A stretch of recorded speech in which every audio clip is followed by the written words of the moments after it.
बताना चाहता हूं कि इस वक्त हमारी जो पेज है सूबा सिंध की वो बाकी सारी सूबों से ज्यादा है। इस साल हमने 15% सैलरीज बढ़ाने के लिए कहा है, लेकिन बाकी सूबों की बजट आना अभी बाकी है।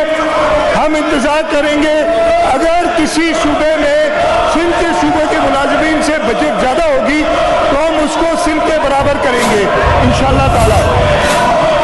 इसके साथ साथ पेंशन में हम 5% बढ़ा रहे हैं और मैं पेंशन्स की भी बात कर रहा हूं कि इस वक्त हर ग्रेड में ग्रेड 1 से लेके ग्रेड 22 तक सिंध सूबे के मुलाजमीन की पेंशन बाकी चारों सूबों और वफाक की पेंशन से ज्यादा है।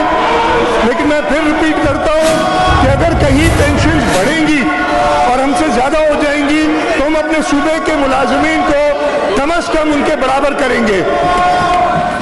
इसके अलावा एक लॉन्ग स्टैंडिंग डिमांड थी और मैं आज उसका ऐलान करना चाहता हूं कि जो ग्रेड 5 में थे कांस्टेबल, उनको मैं ऐलान करता हूं कि उनको 1 जुलाई से उनका ग्रेड बढ़ा के ग्रेड 7 में कर दिया जाएगा।